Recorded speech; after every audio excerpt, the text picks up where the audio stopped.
Imagine Cartesian grids. So very easy, very simple to save in data. Big, large blocks of data. We call them brick of values. I'll show you how to set that up. We can have H5 part, which would be specific to particles. If you're doing an SPH type of simulation, you don't have any grid, just particles in space. This would be something specific to use. I can help you write the software into your simulation code to actually output the data correctly. I have done that in the past with other groups. And then we have other incantations of file formats which are available. What's important is that a file format should do things like this: allow partial reads, subsettings. This will be important for parallel processing. Allow browsing, allow ingestion by the visualization software without having to reshuffle, etc. Allow random access. This is extremely important. So random access is go to time step 1000 before reading the first 999, right? And then display without discontinuities. So we have to think about all those issues when we archive our data. Of course, the archiving should provide checkpoint and restart for you. If possible, if the same file can be used for visualization, then we have only a single set of files, both for the simulation and for the analysis. Independent of the number of processors, this is very important. I've said it already. Now, there are some community-specific file formats, such as CGNS in fluid dynamics, CCSM for climate, NEC 5000 for combustions, etc. In that case, we should have no problem reading the data into the visualization software. I say we should have. When we talk about climate data, this is a difficult issue. There are multiple versions of people using NetCDF data. There are the so-called CF conventions, which are the climate F. What's the F? Climate forecast, yeah, perhaps. I'm used to saying CF. So can ParaView and Visit read CF NetCDF data? Yes, mostly. Mostly. This has to be tried, and there is an effort that I'm doing currently with some groups at ETH to read some more esoteric NetCDF data. In any case, don't make your own, and if you do, if you expect to have helps from us, consult us before you invent your own data format. Here's an example, simple, in MPI, a 2D distribution, 3x4, yes, 12 processors. Here are the ghosts, okay. But the storage is actually this. The ghost should be independent completely. If I do it with 4 processors, here are the ghosts. The image is still the same. The storage should be completely independent. Here's another example which we will use tomorrow. And your exercise will actually be exactly this, to show the ghost cells. So here we see a one-cell layer of data that is exchanged at the boundary of the processors. Here the coloring represents the processor. Okay, and in that case, Visit has reconstructed the ghost cells. So the exercise tomorrow will actually be to load this data set with 4 or 8 or 32 processors and then see that you get the right result. Silo is a very interesting data I/O library which I recommend for you to use. It's extremely well supported by the visit software. And as you can see, it reads really a large variety of data configurations, unstructured AMR, data with multiple species, with multiple material, CSG mesh data organization, arbitrary subsets, and so on. So I recommend you, you try this if you are looking for a generic library. This has the advantage that you can do parallel I/O without writing any parallel code. How do you do this? Each processor in your simulation would actually write its own independent file, and then a meta file would describe the global organization. This is a common practice, actually, of using every processor, of telling every processor to write its own data without caring about parallel programming. In this case, I have an example here of this BOV format, which is this brick of value. If you keep in mind the little simulation I showed on the screen earlier with 12 and 4 processors, this 2D heat equation solution. Okay, if every processor writes its own file, I end up with something like this: one file per processor. So this is the time step, step number 4, and this is processor 0, 1, 2, 3, 4, 5, 6, or 5.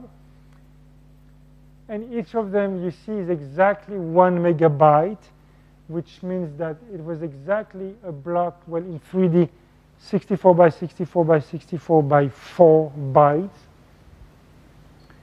They can be gzipped.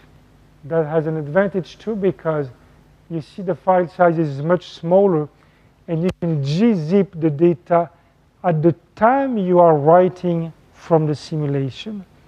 So this is very effective. I can give you source code to show you how to do this if you need help. And at the very end, you have a very small file here. You see 412 bytes. This is the content of the file. It's ASCII, so it's readable. That's what I wanted. And it tells me this is the BOV format. Here's a pattern of file names which should be read. So time step 4, and then all of those are the processor ID. The global grid storage is 192 by 128 by 64. Each of the processor contribution is 64 cube. It's float, etc. And with this, I'm able to reload my data independently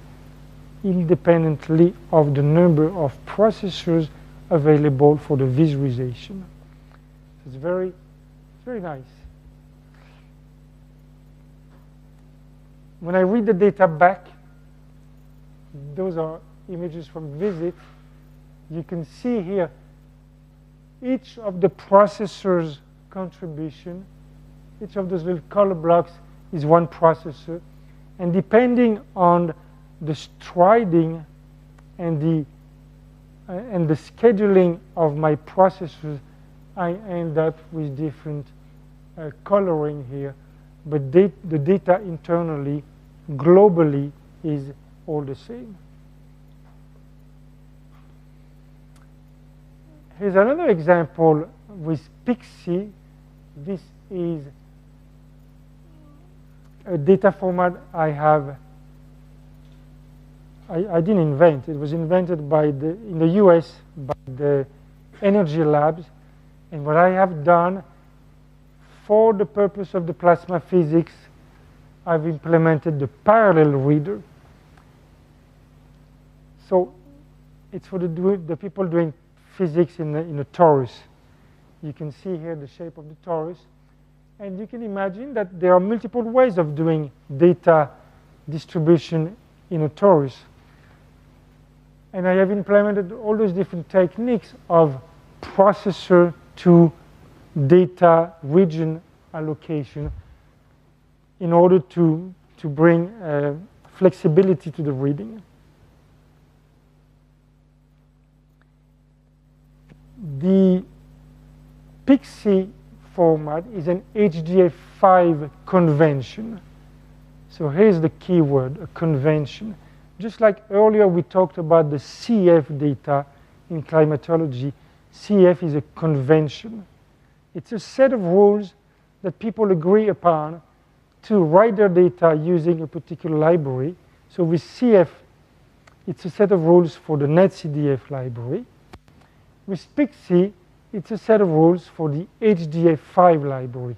And if you write your data using those particular rules, then the visualization software can read it back as expected.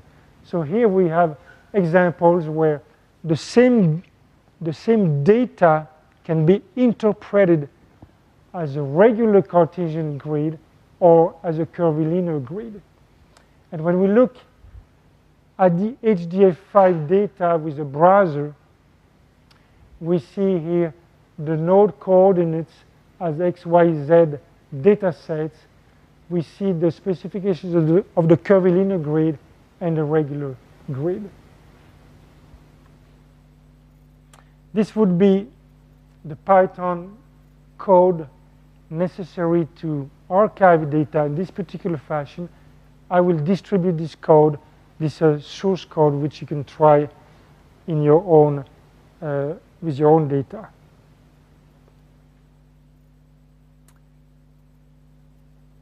The VTK file formats here are described if you follow those particular links. Basically, we have those types: curvilinear, rectilinear, uniform. We have two different types for unstructured data. Polydata, which is associated with geometry, and then the regular unstructured grid in terms of finite elements. When we're going to load our data, we should inspect what ParaView has discovered about our data, and that's the metadata exactly, the type, the number of variables that are read, the number of time steps which are available, etc. Now, when we have time-dependent data, usually we don't read all time steps in memory. Otherwise, we would explode. Usually, we have options to read data at a particular time step right from the beginning, so that you don't waste time reading the time step 0, which can be very large, etc. So we'll have to look in the software for those particular options. And if we look at a particular filter of ParaView called the data object generator, we actually can see that there is a specific icon that is associated with each of those particular time steps, particular data types there.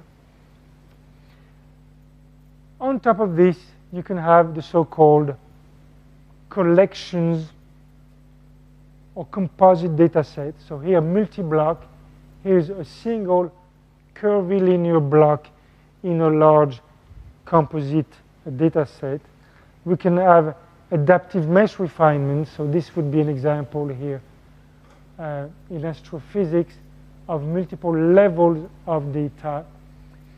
And this is the pipeline representation here inside of ParaView. So you can see that each of the levels of the data is actually visible. Now, when we talk about composite data sets and AMR data sets, there's something extremely important to understand, which is the big difference between ParaView and Visit. ParaView will read in memory everything available, the full hierarchy of grids and patches, etc. And then it will give you a filter called extract block, where you can go out and extract a particular grid. The summary is that the whole data set has been read in memory, which can be actually impossible if your data is too big. Visit does something completely different. Visit will instantiate the pipeline, will not read anything in memory, will give you access to a filter to select the particular grid object which you want, and only at that time it will read only those sub-pieces which you care for. Echo. This is a big difference really between the two softwares, and keep it in mind if you're doing large decomposed simulation types. Then there are often the question, the people doing climate, the people doing geophysics, etc. Can the software read my data and display it in spherical or cylindrical fashion? The answer is no. There's no, the reason is the VTK objects of the pipeline don't have a native object for a spherical grid or a rectilinear grid. But we can still do it. We have to transform the data into spherical space at the time of the display. So this can be done, and I can help you with that as well. There are the so-called XML VTK files. This is the new generation of the VTK file format. I'll give you a couple of examples here. Here I have an unstructured grid partitioned among 4 different submeshes, and each of those submesh, is an independent file, and it's called a piece. This has the advantage that I can read a single piece by telling the software to open only a single piece, or I can read the composite setup. If we have structured grid, a structured grid, here we have an example where the data set is partitioned among multiple objects, and we see that we specify the IJK indices of the partition, and we actually have some overlap. So this is how we would implement ghosts. In this particular case, we could actually store the ghost cells into our data. This could be useful mostly when we debug a simulation. We actually want to see the ghost cells that are stored and that are exchanged. H5 part is something specific to particle data, and this is a case where I would actually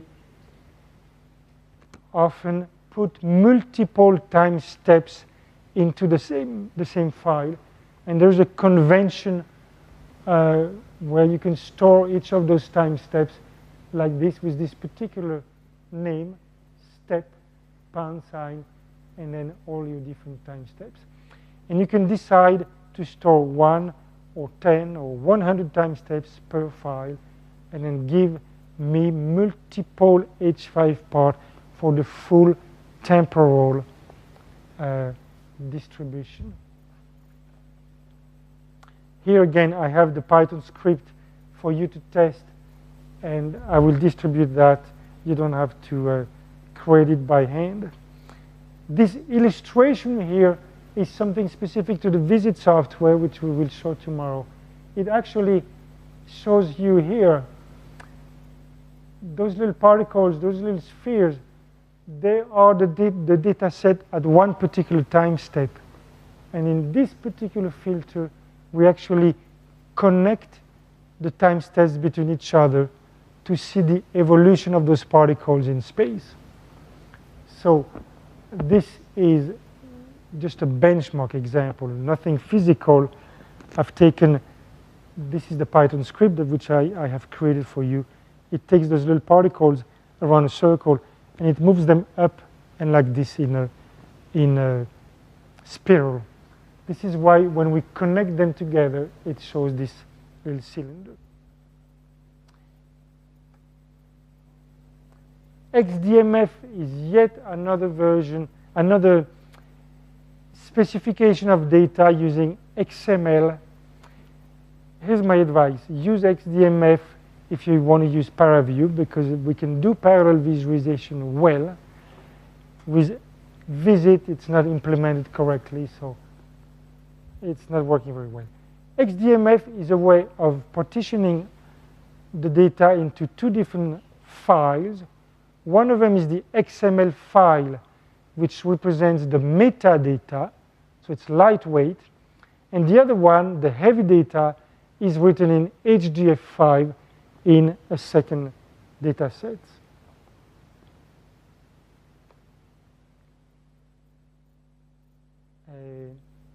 There. So there is an example quickly, an HDF5 file, which I look at inside the HDF viewer. Just a big table of three-dimensional data. And the XML description, that is the metadata. It actually gives me the dimensions of the grid, the type of grid. This is a 3D rectilinear grid. It gives me the X, Y, and Z coordinates of each of the axes. And right here,